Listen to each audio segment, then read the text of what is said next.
I was originally going to do this video with underwear on my face and really for the whole channel because, I don't want people to sort of, know that it's me or, you never know what happens in the future and, how this looks. But I've decided that it doesn't really matter and we got to do the things we want to do and, and, you got to believe in yourself and know that what you're doing is you're doing it because you want to. And that sort of brings me to my point, which is goals and sort of how we create goals in our life. And why do we have goals and why do they vary so differently from person to person?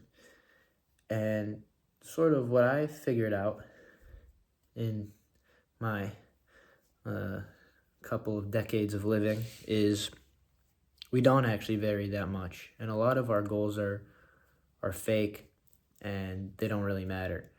Not in the way that we think they do. And here's what I mean.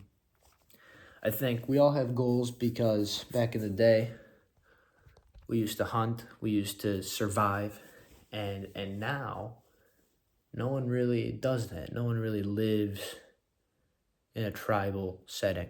And so we have to replace survival with goals because we don't need survival. You can just go to the grocery store. You can just drive to wherever you need to go to. And we have all these things. And so, it's very interesting that these goals are so important to us. Yet they vary so much from person to person. But how can that be when we're all humans and we're all a certain type of species? And I think I think it goes way deeper than we can understand. I think we have a society that over time has became the society that it's became.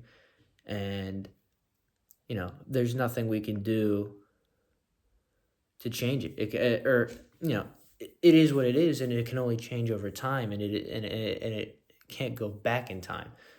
And also, one thing you'll notice I do is I just kind of go on tangents everywhere, and it might not even make sense to the video, but it's all sort of intertwined. So I think we live in a society where we're very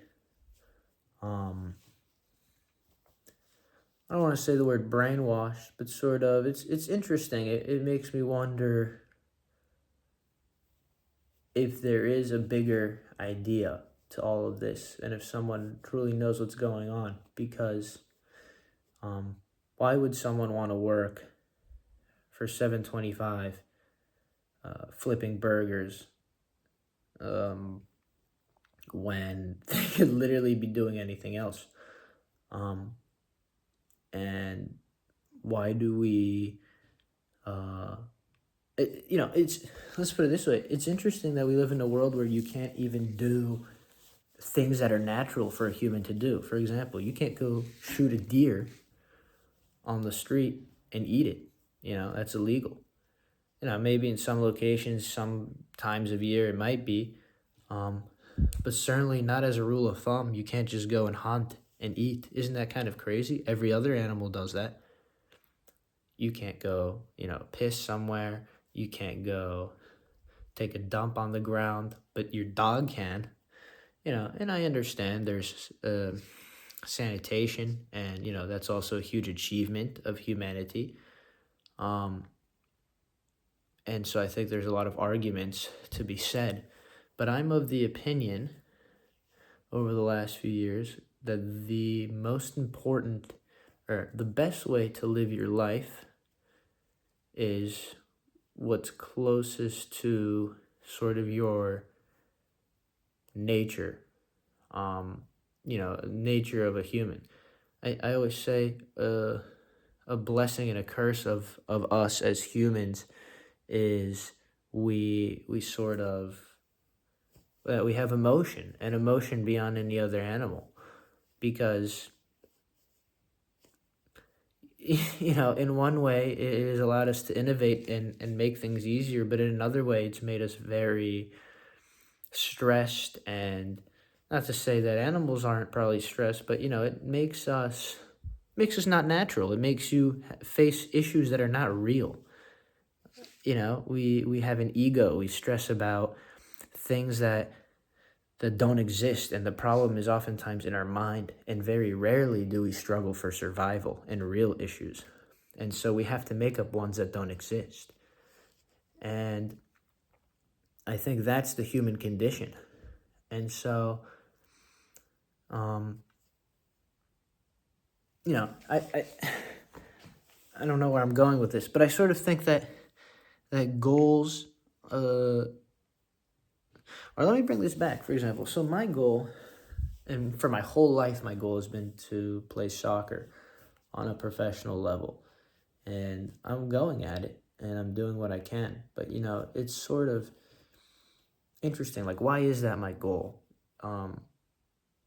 Why isn't it to own a company or make money doing something else? Why do I choose to do this? And by the way, it's not going great. It's really tough.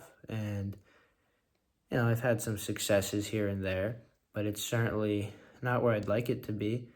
But I push it. And why do I do that? And I think for me, the answer is it's my favorite thing to do. And so, I'll play soccer till I die. And I know that that's right now my favorite thing to do, but I don't think that's everyone else's, or not everyone else. Obviously, it's not everyone else's favorite thing to do, but I don't think other people do their favorite thing to do. I think a lot of people try and become a member of society. And I think that's what's very interesting is we're so ingrained. This is kind of what I was talking about earlier, is how society is where it's at because of what's happened. And we're all trying to fit in. And we care so much about an opinion and this and that. And it's sort of cliche, but I think it's far simpler than it seems. So, but I also think there's some very advanced concepts, or maybe, sort of a brain jumble, you could say. For example, the world is the way it is today, but would it be this way if we did it again? Does everything happen the same way? Or maybe we have inventions that we've never thought of, but therefore we don't have inventions that we do have right now. Or that we lose inventions that we have currently, but we get inventions that we don't have. And how does that change the world? How does all of this change society? And another example is, and this is what I was talking about, how I think humans are separated from their natural form as an animal, is,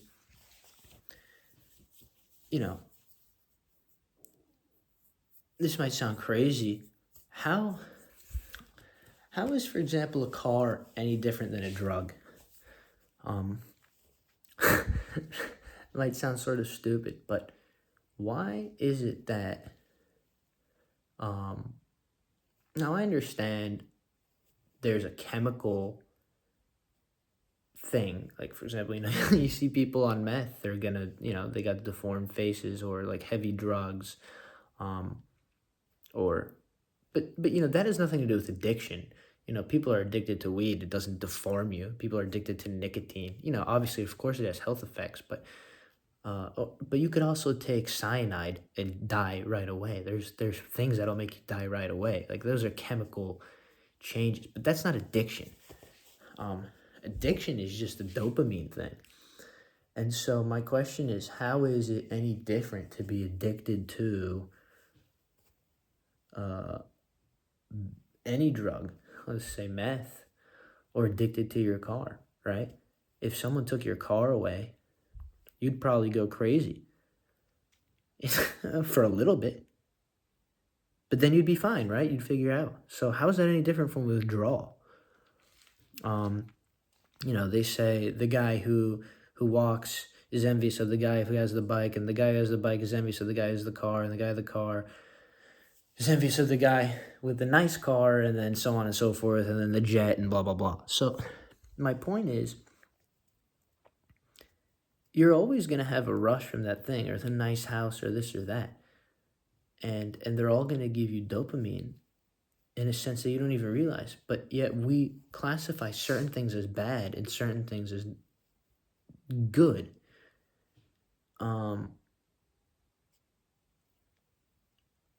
As far as like addiction. But I would say we're addicted to a lot of things that we don't realize. So is addiction bad necessarily? I don't know. That's an interesting question.